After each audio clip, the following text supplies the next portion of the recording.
The Ottoman Empire, like any great civilization, had clear social categories distinguishing the ruling class from the general population. In the specific context of Ottoman society, there were four key groups worth noting. The first and arguably the most essential group were the masses, those who were ruled and governed by the select few in political, military or judicial posts. The subjects of the Ottoman Empire were known as the Ri'aya, or those who were governed. The word itself comes from the classical Arabic term denoting cattle or flock, and by this it is understood that the general populace were subjects of the ruling classes. As such, the Ri'aya were perhaps the broadest social rank and category, considering the fact that in all societies it is the subjects that outnumber those in authority. Additionally, under Ottoman administration, the Ri'aya were further classified and segmented into religious communities in accordance to the millet system, wherein communities were classified based on their religious affiliations. At the most basic level, the mass population was divided between Muslims and non-Muslims. The latter included the Dhimmi or Ahlul Kitab.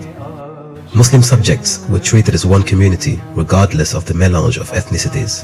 However, the Ahlul Kitab category was comprised of further key factions, the Jews and the Christians. While these two non-Muslim subjects were considered distinct communities, within the Christian community, there were four further subcategories. These were the Greeks, the Armenians, the Assyrians, and the Egyptian Copts. The Ottomans ruled over their subjects with a composite legal system comprised of Kanuni laws that were subject to the Sultan's discretion but derived from the Sharia.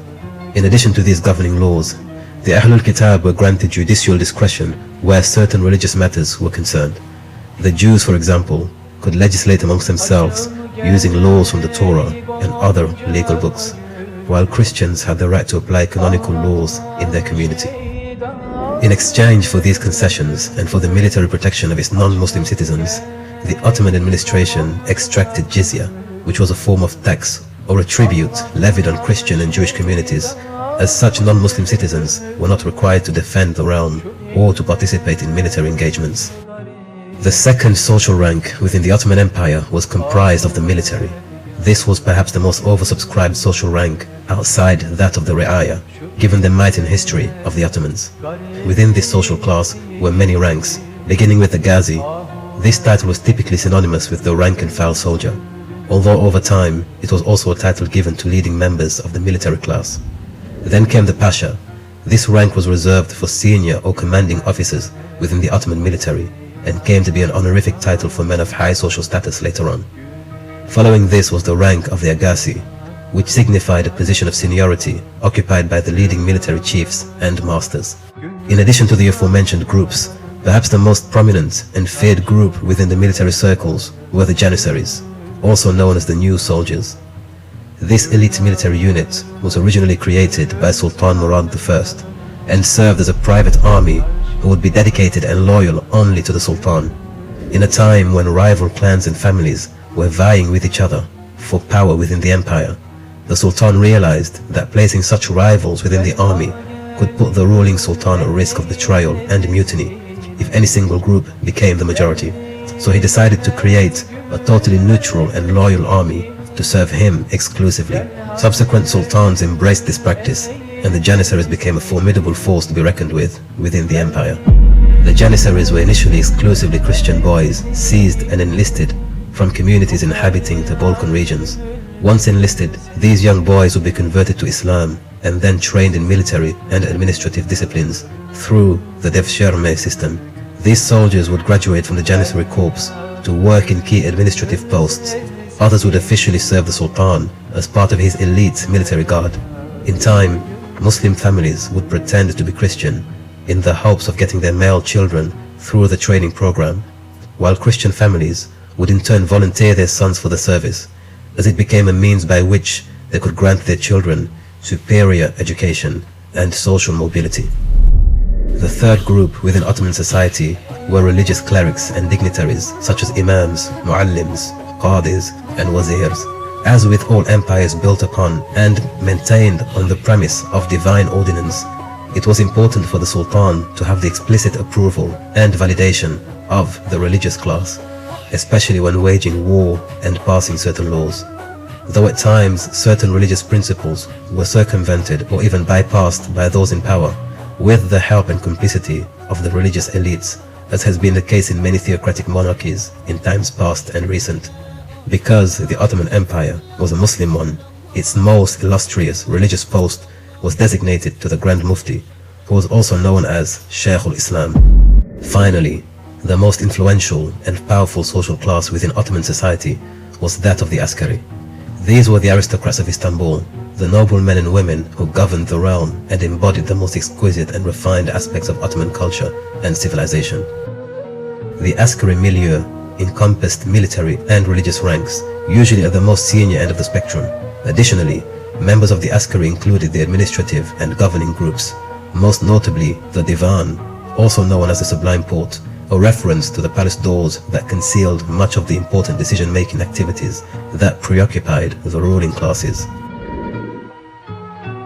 Within the hierarchy and order of the Askari were the following ranks. The Nisanki, these were the court calligraphers and those who sealed the Sultan's documents. Literacy and accuracy was their mark of distinction from the general public, and the typical court calligrapher could spend years studying the scripts and techniques of more senior scribes before being selected to serve the Sultan in his palace.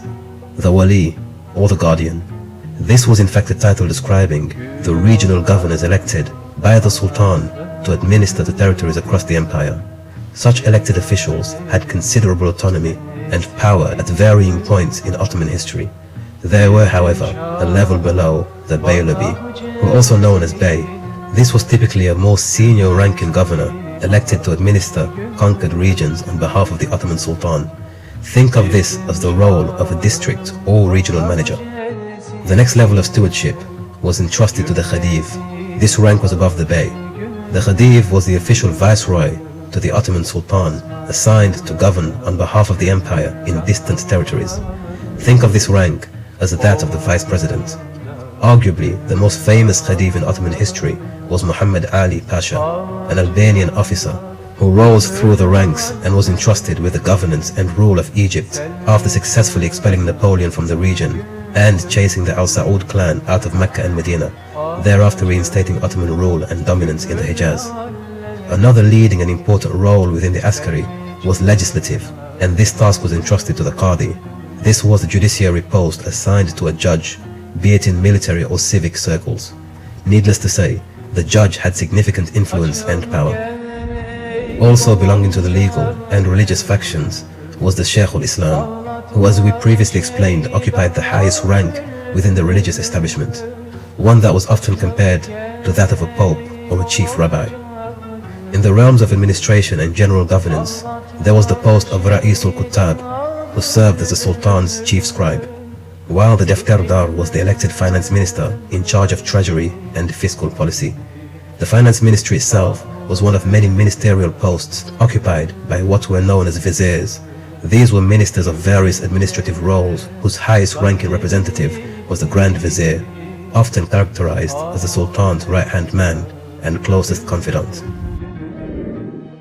However, amidst the various ranks and levels within the Askari social class, none could come closer to the rank of Sultan as the Shahzad was. This was the second most powerful and influential role in the Ottoman realm. The Shahzad is a rank comparable to that of a prince and natural successor to the ruling Sultan. This post was reserved solely to the members of the Ottoman bloodline and the immediate family of the ruling Sultan. Finally, at the very top of the Ottoman social hierarchy was the Sultan. This title is derived from the Arabic term for authority. The Sultan was regarded as the earthly representative and vicegerent of God. Later on in Ottoman history, this rank evolved to include the title of Khalif, which had a more religious undertone and legitimacy. The title of Khalif was introduced to the Ottoman realm following the conquest of Sultan Selim I, also known as Selim the Grim, after his military expeditions in the Middle East, where he conquered the Mamluk Empire and dethroned Sultan Mutawakkil III. Sultan Selim's military campaigns against the Muslims of the East marked a very new chapter in Ottoman history, as he was arguably the first to wage all-out war against fellow Muslims, especially the Arabs of the Hijaz, who subsequently surrendered the two holy mosques of Mecca and Medina to the Sultan, making him the ruler and custodian over these sanctuaries. While in Arabia, Sultan Selim I gathered holy relics of the Prophet Muhammad ﷺ and sent them back to Istanbul, where they are still sanctified and preserved. To commemorate his conquest of the Arab regions, the Sultan was honored with the grand title of Khalif, Caliph, and the Ottoman Sultanate evolved into the Ottoman Caliphate.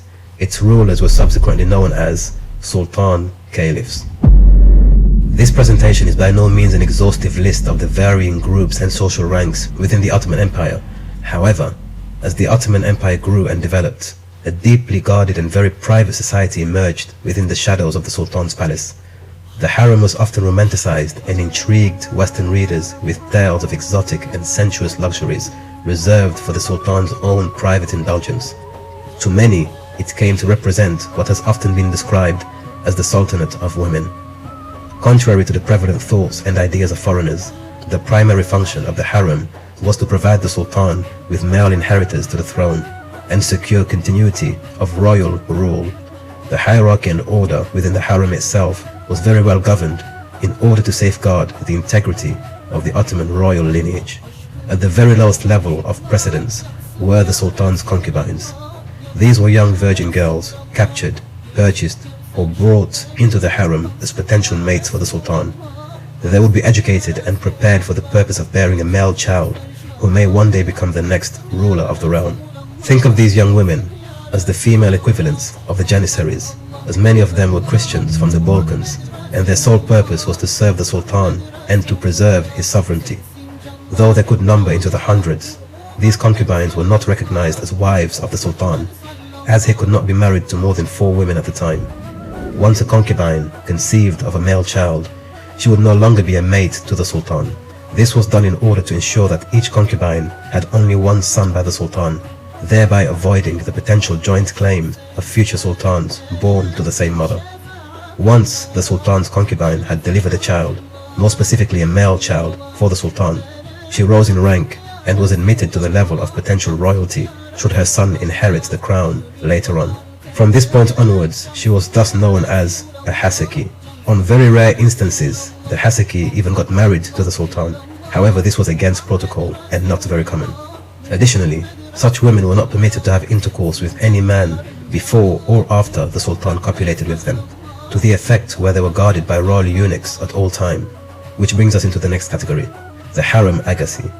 This title was reserved for the chief eunuch in charge of guarding the harem. The chief eunuch was typically black. Harem guards were systematically castrated from childhood, rendering them incapable of impregnating or generally copulating with women, rendering them harmless enough to guard the female quarters at all times. Finally, at the peak and highest extremity of the harem hierarchy was the Valid Sultana, the Queen Mother, who may have once been a wife or concubine of the previous Sultan, but was now governing the harem on behalf of her own son, the ruling Sultan, and her potential grandson, the next Sultan. With such pressing matters as deciding the future of the empire's leadership, the Queen Mother was careful and precise in selecting which of the concubines the Sultan would spend the night with. She was in fact a selective agent, whose role was to prepare the subsequent generation of Ottoman leaders. All children born in the harem were educated and mostly secluded in the female quarters during their childhood, where their mothers and the Valid Sultana would supervise their development in preparing them for greatness. So there we have it, a concise and informative insight into Ottoman social hierarchy and order.